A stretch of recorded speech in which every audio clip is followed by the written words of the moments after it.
This is Bob Rourke with Business Leaders Podcast, and today we're incredibly fortunate. We have Brad Paz. He's the founder and CEO of Zoptic, which builds innovative sport technologies that autonomously captures metrics and videos the athletes while they're in the field.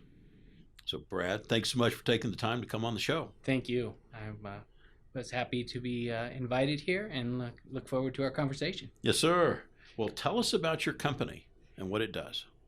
So as it mentions in the intro, we build technology that basically captures a carbon copy of the athlete's performance in a dynamic environment, indoor and outdoor, and then delivers actionable insight to the performance coaches or coaching staff. And ultimately, what we want to do is optimize training for the youth and amateur sport athlete. Okay. I think about what little I was involved in coaching. I was small, slow, and unathletic as a kid, and so I would be the wrong guy to teach any ball sports. But I can remember working with my daughter in swimming, and what you're trying to do is help them be better, and you have no metric to come from. So let's say that I was out on the soccer field with my kids, and I wanted to help them. How does this technology? How do you field it, and what does it do? So basically, the athlete wears a small tag. It's about 80 grams, and it's actually collecting all of the metrics, non-vital metrics on the athlete. So your traditional speed, distance, things of that nature, but also looking at number of accelerations, number of decelerations, just really the sports science that is really not reached the youth and amateur market yet. Mm-hmm. A lot of this technology is used this type of technology is used in professional sports. I'm sure someone like LeBron James has all of the statistics that anyone could imagine.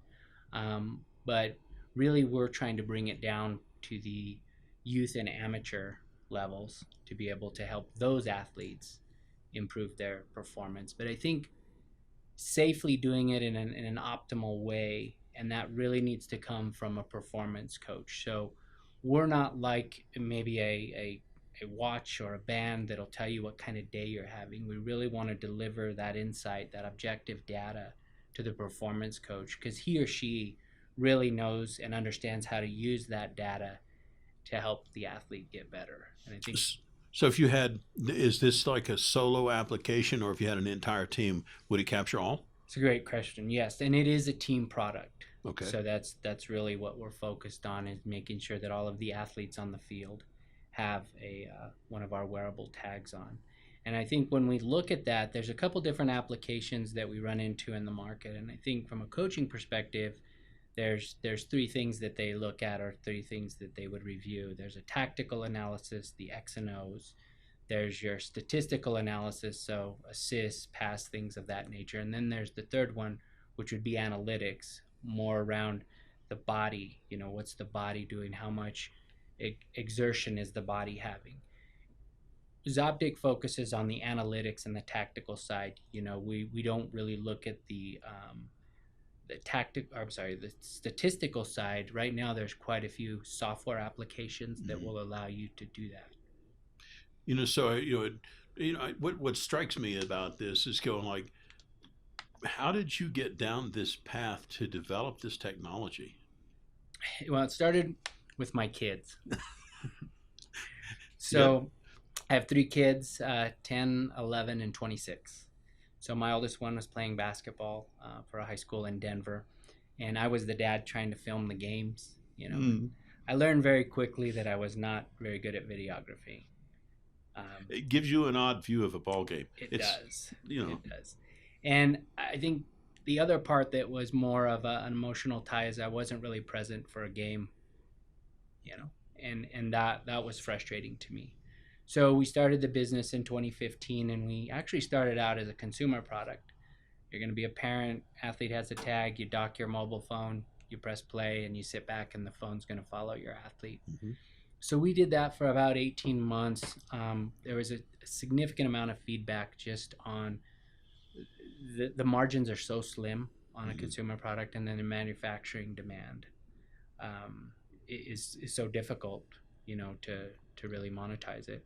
So in 2018, we had fortune of meeting with the D1 university and talking with their coaches and athletic directors, and we really found that there was a need for this application, um, not only at the collegiate level but all the way to the competitive and elite high school levels.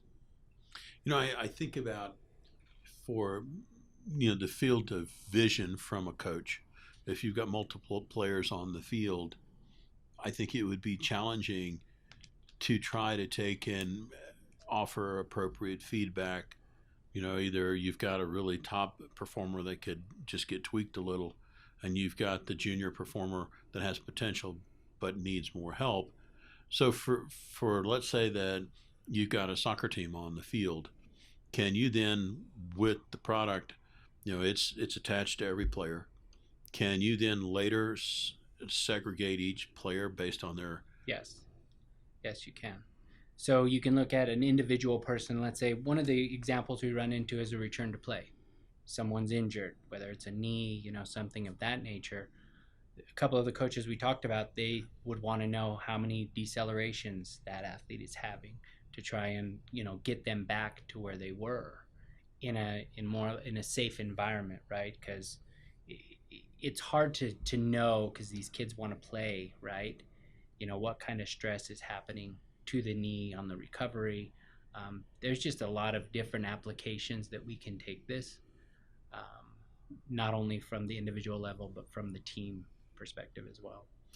So, for your transition, so you've gone from the dad with the round mark around your eye from the lens of the video camera, which I can relate to, Right. and the experience of watching a game through video camera is not the same as being there and being able to capture it all. And so you've got this idea to start developing the technology, and it morphed to what you have now. Then you guys have this in the field, correct? Yes, we have a working prototype, and right now we have one agreement to we want to go through a product market fit, because we want to get it in the hands of the elite and high performance coaches that we've been talking to, and we're negotiating 2 other agreements. For those folks, when you're talking to them, there's obviously a pain point that they have, or they wouldn't have agreed. What do you think the overarching pain point is from those coaches when they're looking for the solution from your product? Well, these coaches that we talk to, they really care about the athletes. They just want to do what's best for the athlete. I think if you look in the olden days, you would push someone not to drink water, right? I mean, it'd be like you were a wimp if you went to get a drink of water. At least when I was in high school, and it's amazing that a lot of these coaches philosophically have the same approach, but they have slight nuances as far as what's important to them. So, as I mentioned, one coach may say, how many starts and stops is my athlete having? How many decelerations are my kids having? And I think they understand that there is a sports science opportunity to help their athletes, but right now it's just not affordable in that space. So, I think it's something where they would embrace it. They would embrace the technology, but you definitely don't want to present yourself that you're going to teach them something new, right? That will come, because over time, as we're collecting data and taking it into our machine learning to make understanding of any trends or patterns or things, those are the things that still haven't been uncovered at this level. I acknowledge it's probably been looked at the pros, but that tells you something, right? I think about, though, at the pro level of information, those athletes have been coached for 12, 15 years at the highest level, perhaps, and you look at the recreational athlete or high school athlete or middle school athlete, and maybe they could aspire to be there, but if you get injured along the way, we were talking about this, I think, on the phone, and you were talking about deceleration and knee injuries. And wouldn't it be interesting to know that if you had n number of decelerations in a period of time, that the likelihood of a knee injury was increased by some percentage? That's unacceptable. And the coach goes, you know what, we're going to take and pull that kid out and there's a end time frame of rest or rehab before you put them on the field again.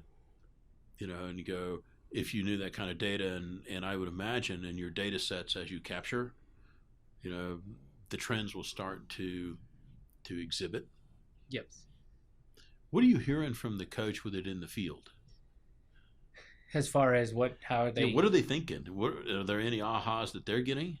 I think they're very excited about the product. I think when you look at the pro level, to increase their level by 1% is a huge, because they're the best in the world, right? Mm-hmm. So it's very difficult for a performance coach to really take them up to the next level.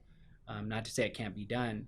So a lot of that is more of safety management, right? Mm-hmm. We're looking at this stuff. Let's just keep them, on the court and on the field, because that's where the money comes from, Mm-hmm. right? But when you go down to the high school and collegiate level, um, the opportunity to truly advance the human performance, I think, is what's real exciting, because you take your second string guard, right? And now this performance coach is now able to work with this athlete. I think the incremental advances that they can incorporate into that athlete is what's exciting, because they don't need to move them 1%, right? They could move them 20%. Mm-hmm. So that opportunity does exist, but it will take some time. I think about for any of the high schools or any of the collegiate teams that are going in the recruiting world, or they're trying to take and attract an athlete, it would be interesting to be able to say, not only are we really good at playing the sport, we're extremely good at developing our players, and saying here's the techniques. So I'm trying to visualize what this looks like. So there's the tag that fits on the athlete. Mm-hmm. What about the device that collects this information? Is that in proximity of the field? It is. So we actually have two versions of our product. One would be a hardwire, so you basically put it into the infrastructure, and the other one is a temporary mobile unit that's wireless. And that's actually what our prototype is now. So we're able to, instead of having somebody have to fly in to see our system, we can actually take it to them. And we've been fortunate enough to take it quite a few places in the Denver metro area, just to be able to let them get their hands on it and understand it, because the core is there. Now we want to refine our app so that it's user friendly. And so you started this company, and you've had an interesting journey. We were talking about potential advice that you might have for somebody else that's considering, it's an annoyed dad that's going to come out with a product that thinks that will help his children. What advice might you have? Well, I'm a solo non-technical founder. I would probably recommend getting somebody to go in with you. Get another co-founder. There's pros and cons. Now you got another, person to make sure can approve things. But it's nice because you also have another person when there's a capital call, right? Mm-hmm. So there's two sides to it. I think that's important. And then establishing or building a network. That's been huge for me.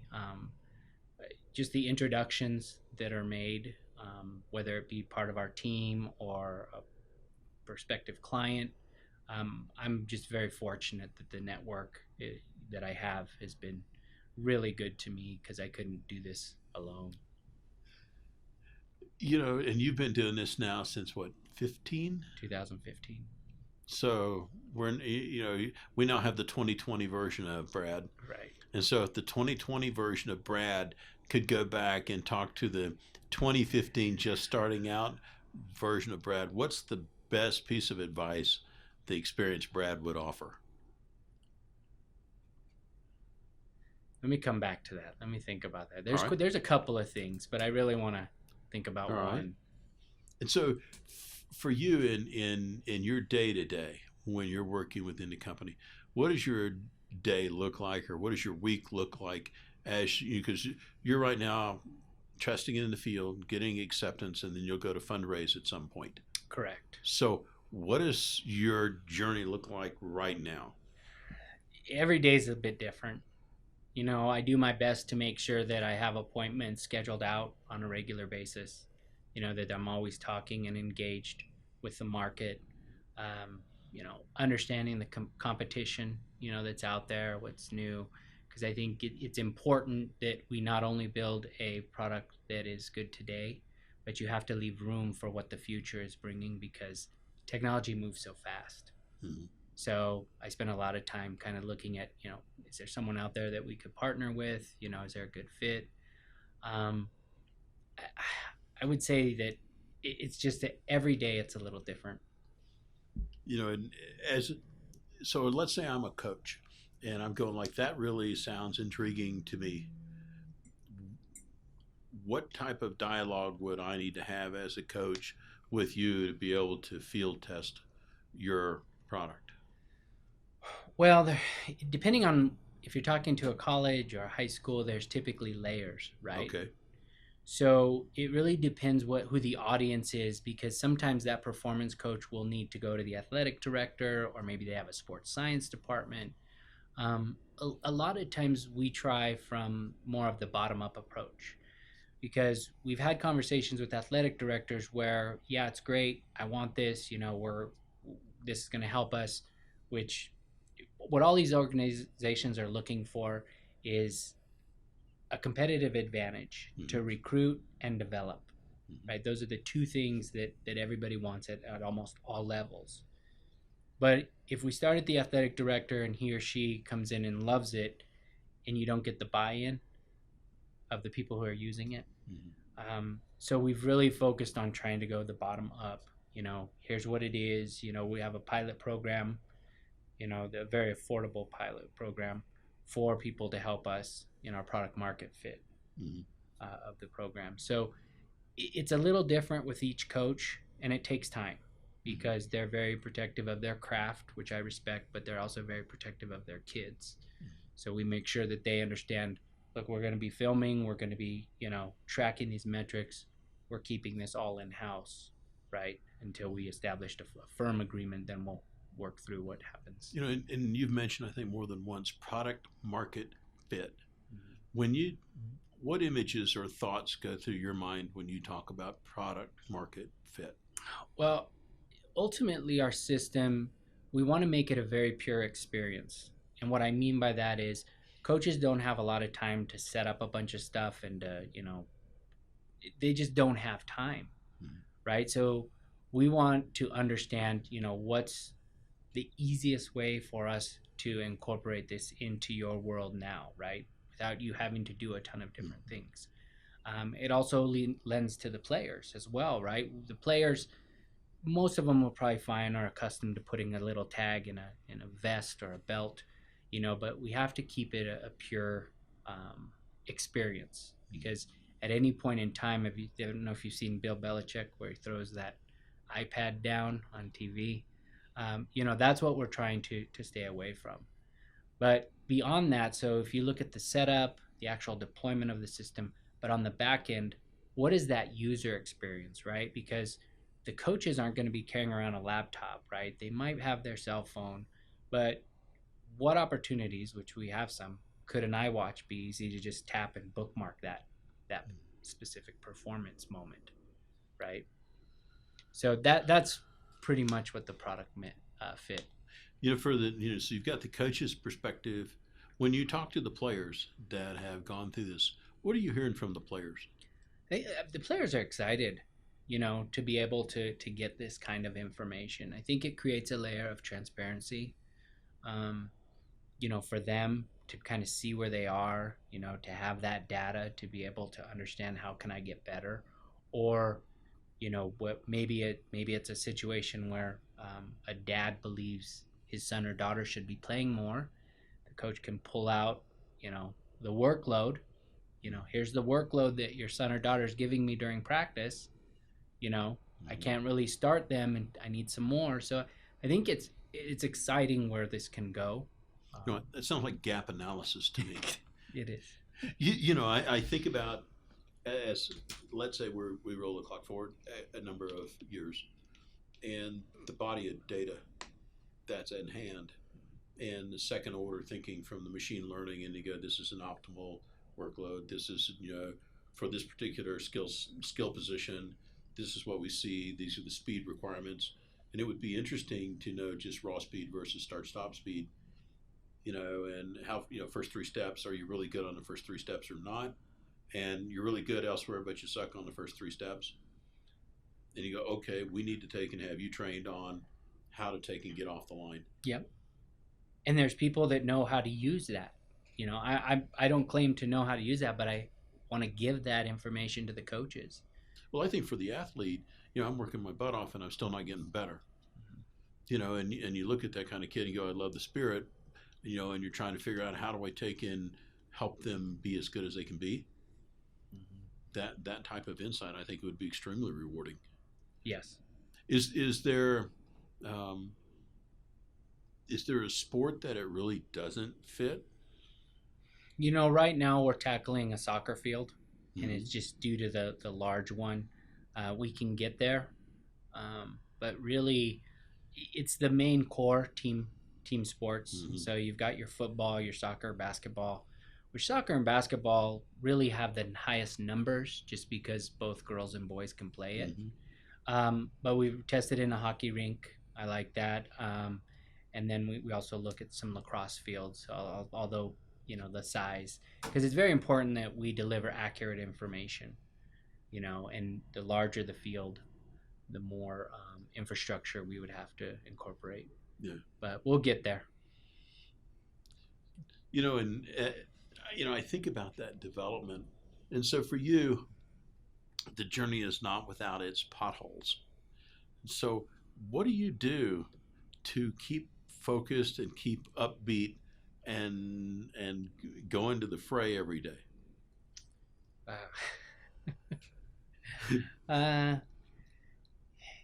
that's I really try to fill up my calendar with productive things, because things aren't always going to go the way you planned, and you just have to learn how to get back up every time you get knocked down. And I'm getting good at that. But it's also having hope, and understanding that at the end of the day, what your mission is, and that's just to help athletes, and I'm not a performance coach, so I can't help them that way. But I really want to help families, I guess, is probably a better one, because I know the emotions of a parent when my son or daughter loses, and when they win, right? So for me, it's really about my family, when I get really down and out, and just making sure that this goes. The shareholders who have, given me capital and allowed me to really do this. I mean, that's a big driver for me. Probably those two things. So for you, as this entrepreneur staying positive, what is your daily schedule? Like, when do you get up and when do you call it good? Yeah. So I get up around 4:30, 4:45 in the morning, because I'm able to go to the gym, because nobody needs me between 5 and 6 a.m. And then, get home, help my wife with the kids, get out the door, things of that nature. I have a couple different offices that I work out of Denver, so it's kind of nice because I can get ahead of the traffic as well, and either be north or south. Typically, I'll review LinkedIn, maybe I've got the Google alerts, see what else is going on in the market, just to trying to get the juices flowing. And then I just start looking for appointments, right? That whether it be a school, a performance coach, an investor. So I spend some time on that. And then I've been starting to do more writing on LinkedIn, because I think that's helpful, just to try to build the story around what we're trying to do and who we're trying to do it for. Usually, after lunch, I try to have my appointments in the morning, but in the afternoon, 2 or 3 appointments, maybe pick up the phone. It's just really staying active, and not just active to be active, but things that are going to produce value, which you don't always get that, right? But Faith in activity. mm-hmm. And getting to the gym. You don't see overnight success there. It just takes a while of consistent effort. It does.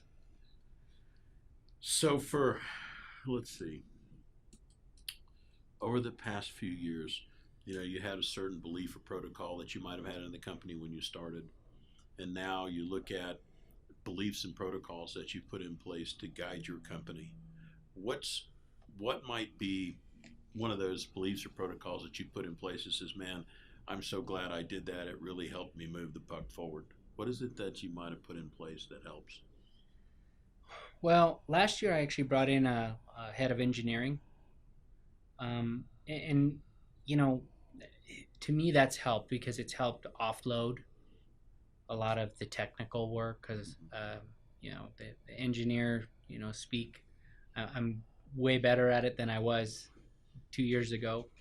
But that bringing in some personnel to help me has been really helpful to me.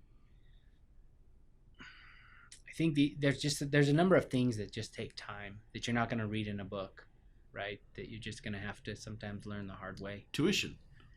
Yeah, it is. It is, and that's something that kind of going back to our previous question, is just be prepared, you know, to do that. That there's some people that can, Bill Gates, Elon Musk. I mean, they're very good at what they do, and I think they do a broad number of things. But most people, it takes a lot of time, because you can have the greatest idea ever, but at the end of the day, you have to figure out how do you monetize it, how do you build a business. Well, you And have to execute. I don't think people should. There's a lot of people that don't understand that these, are great. Because we get a lot of feedback like, hey, this is a great idea, and I'm always open, this is a great idea, but then I have to go back and figure out, how does it make business sense, Mm-hmm. and I think that's something that I've started to learn over the last few years. For a lot of us, you're a book consumer. I am too. And as far as books about business, has there been a book or two that you've read recently that really changed how you thought about your business or how you approach certain tasks in your business? Um, One of my favorites is Pitch Anything by Arn Claff. I had a fortune of going to one of his pitch academies in 2016. I think there was a lot that I drew out of that I use today. His personality is a little different than mine. I'm a little more reserved. He's great at what he does, but I just have to figure out how to take those pieces and incorporate it into who I am. Mm-hmm. That would be one book. He's got a new one out called Flip the Script. That's another book that I enjoy. So I try to read as many books as I can and incorporate what fits my personality. Because I am who I am. Right. And as we think about the pursuit of investors and trying to take and help advance the effort. When you have an individual that decides to become an investor in your company, what do you think the key tipping point is, for that person to decide to place funds with your company? It's usually time.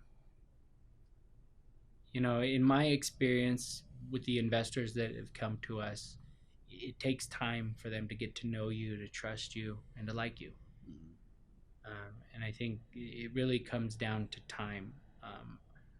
I believe we have a great story, right? We have the economics behind it, but the investors are, they're savvy. They understand, Mm-hmm. right, that this is a risk.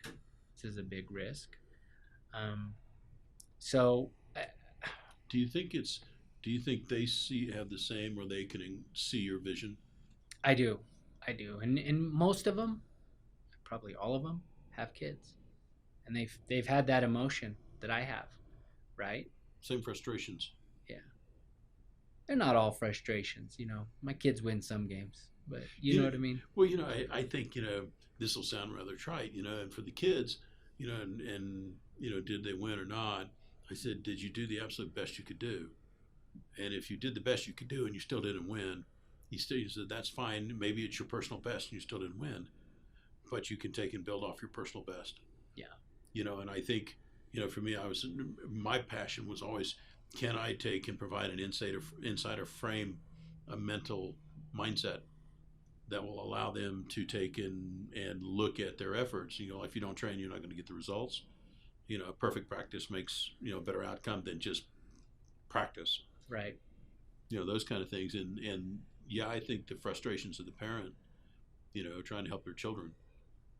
Well, it's youth sports has changed so much. I grew up in a small town in Nebraska, 80s, early 90s. We would go to the park, right? And that's where we would get better. Hmm. It's it's not like that today. I mean, you have to sign up for a club or a league, and you spend a significant amount Go of to time camps and and money and camps. So if we can make that efficient, since that's our world now, I'm all for it. if you were to, when people talk to you and you're the CEO of your company and so on, what do you think the biggest misconception that people have about what that means or what you do? Um, Maybe that I have all the answers. That might be it. You know, I'll Yeah. be the first to admit, that that there's things that I don't know, especially like on the sports science side. We're going to be hiring a sports scientist, to really lead and head that up. Hmm. Um, I would say that the assumption that a CEO kind of knows everything would be one. Yeah, yeah, it's rather interesting. No, I don't know Yeah. that. Pretty, Right. pretty easy to say no, I don't know, but I'll find out. Yes, So give me a minute. absolutely. As you look into the next couple of years, what do you see the progression toward widespread acceptance of your company's product? Well, I think in general, we're starting to see more uh, of the sports technology get into the youth and amateur space. Uh, you know, I think our differentiators are kind of going back to those three components. It has to be accurate, right? You don't want junk data. What are you going to do with junk data, right? So it Mm-hmm. has to be an accurate, has to be user friendly to the coach, to the athlete, and then it has to deliver that actionable insight. Um, the adoption of it, um, for us, what we're doing here in Colorado is identifying those organizations that we're close to, so that if there's a problem with our pilots, that we can get to it. We have some interest in other states, Mm-hmm. and we're not opposed to that. It's just making sure that we can, in this product market fit, deliver that high quality of service. I think it'll take a little bit of time, right, to fully, you know, um, hit the ground Mm-hmm. running.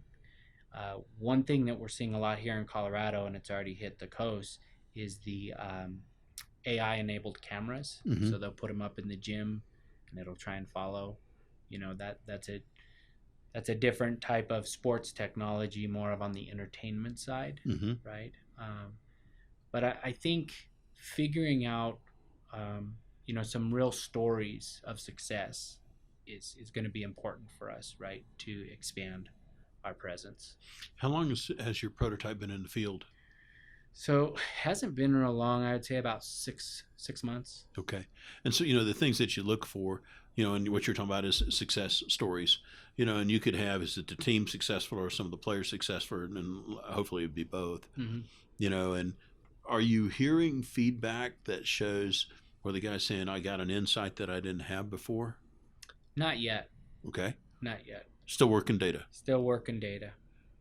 And really, in the pilot, that's where we're going to figure that out, because we'll do a full season, Mm-hmm. right? So we'll have a full season of data. That's really, and it doesn't, we can probably figure out something within a month, right? But we don't need a full 5 years of data, right? Yeah.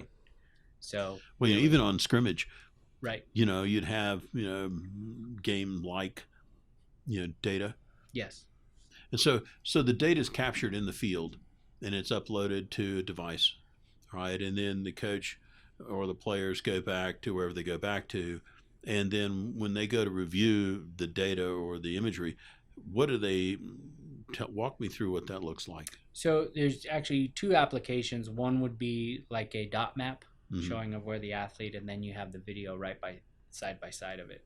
So you're able to fast forward and play certain moments. Mm-hmm. But it's really important that we not just collect the data, but we collect the video and overlay the data, right? Because now that's that's kind of what we were talking about earlier. That's where the teachable moment was. You know, if I had a button while I was watching my daughter play and I could just tap it, I wouldn't have to go back and watch her 2 hour game. Yes. I could say, here's the things that we need to talk about. Mm-hmm. So that's the overall vision, right? To be able to give that data.